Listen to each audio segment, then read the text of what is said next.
c'est grave, frère Junior, à devoir avoir à quel niveau les assurances. C'est que je crois qu'il y a un autre but qui est visé, c'est celui de faire croire à l'homme qu'il peut vivre comme il veut de façon indépendante des autres. Je veux dire quoi? L'assurance détache, ça dissout un peu le tissu social. Dans le sens où un parent, par exemple, qui sait qu'il a mis de l'argent pour ses enfants, il s'en fout même de la relation que ses enfants vont avoir avec les oncles, avec les cousins. J'ai connu un monsieur ici, il n'est pas dans la même ville actuellement, mais on s'est connu à Udine, c'est toujours ici en Italie. Lui, il n'a plus personne dans sa famille, dans le sens où ses parents sont décédés. Il m'a dit qu'il n'a pas de frères, il était le seul enfant.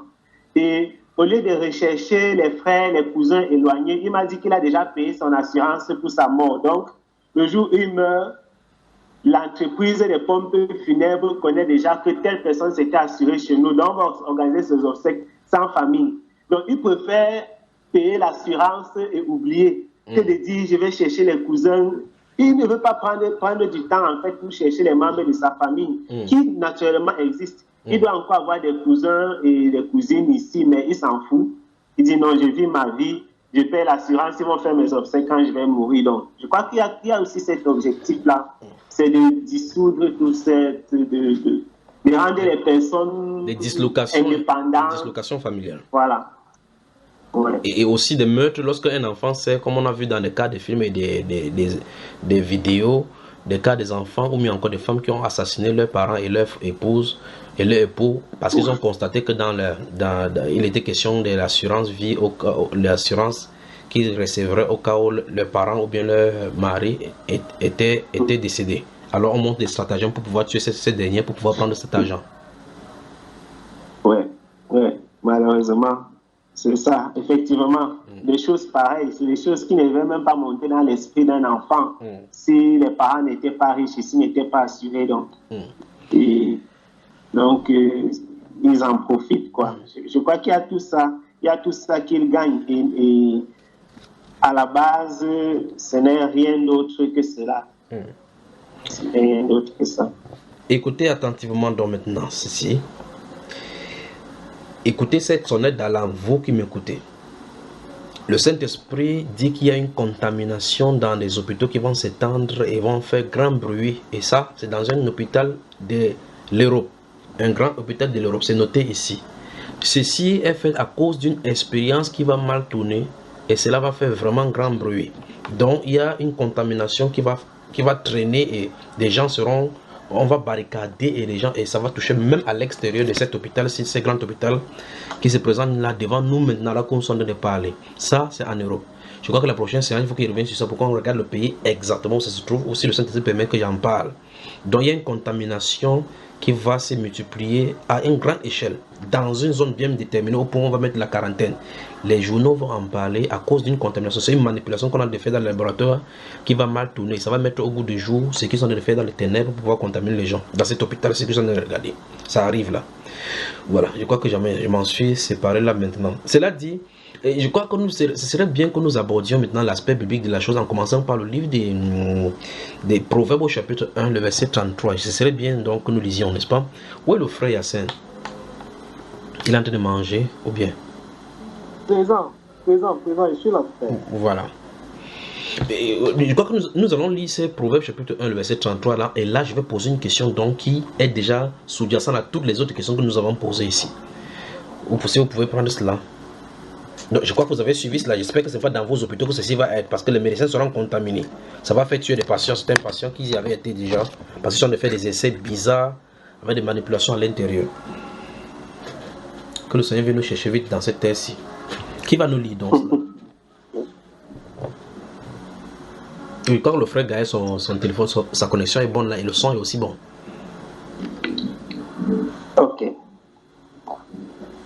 Je vais lire Proverbe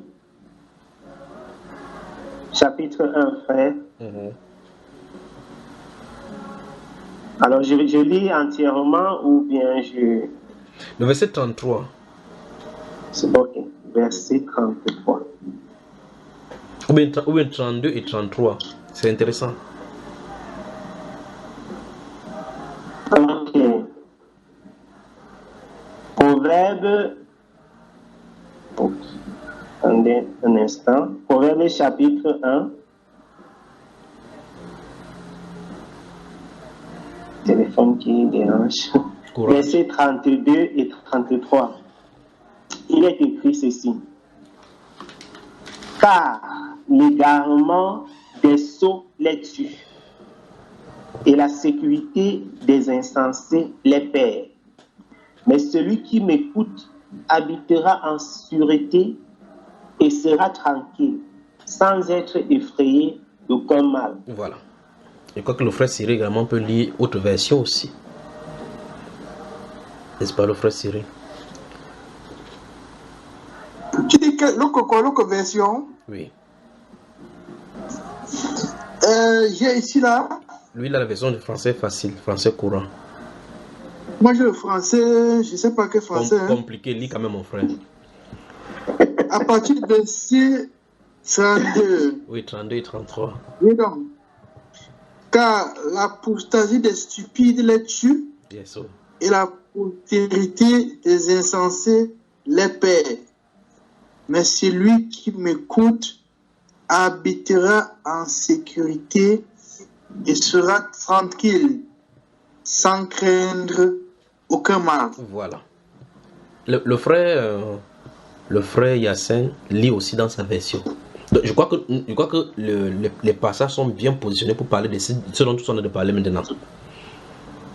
Car la résistance des stupides les tue et la sécurité des insensés les perd. Mais celui qui m'écoute reposera avec assurance, il vivra tranquille et sans craindre aucun mal. Voilà. Mais celui qui m'écoute reposera avec assurance. Ici, on voit que Dieu dit que l'être humain a quelque chose à faire pour vivre dans l'assurance, sans craindre aucun mal. D'où ma question, parce que c'est là, au niveau de la crainte du mal là qui me pousse à poser la question, pourquoi les gens vont s'assurer ou bien subissent toujours de cette influence d'assurance? Qu'est-ce qui se cache derrière?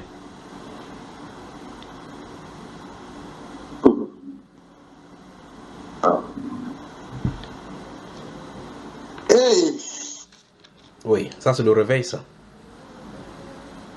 Oui, oui. En fait, même le point, c'est quoi, mon frère? C'est que, hein, en dehors même l'argent là, parce que le frère, il a parlé de l'argent là. En fait, ce qu'il y a derrière, c'est que quoi? C'est qu'on veut mettre Dieu de côté. Oui. C'est ce qui est la source de toutes ces assurances là. On veut mettre Dieu de côté. Voilà le but des assurances. On veut mettre Dieu de côté. C'est-à-dire qu'on veut te dire que non, on le croit que notre Seigneur te protège. On met quelques centimes à côté. Comme ça, si jamais X, Y t'arrive, alors on va prendre soin de toi. C'est-à-dire le Seigneur n'est plus capable de prendre soin des gens. Maintenant, il faut que ce soit les assurances qui prennent soin des gens. La sorcellerie. Mais quelqu'un te dira que Dieu n'a pas demandé qu'on s'organise. Dieu a demandé qu'on s'organise sur la terre.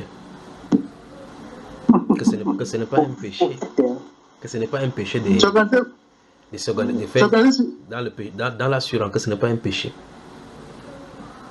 Que ce n'est pas un péché comment?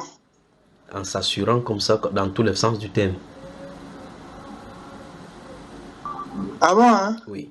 Et là, tu es en train de démontrer effectivement, et quelqu'un a dit ici que lorsqu'on s'affilie avec les assurances, parce qu'ils savent effectivement qu'on a 50% de chances qu'on ne fasse pas l'accident ou bien qu'on fasse l'accident, pour le cas de l'assurance des véhicules et autres.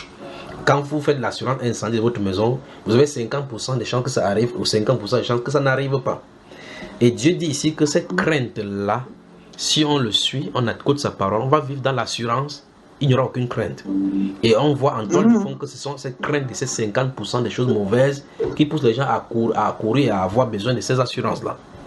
Alors la question c'est, est-ce que ce n'est pas le fait que les gens enlèvent leur confiance et leur relation entre les mains du Seigneur pour les mettre justement dans le mammon dont il est question ici? C'est la question. Mais c'est ce que je dis tant que je dis tout à l'heure là. C'est-à-dire, parce que même le fait de confier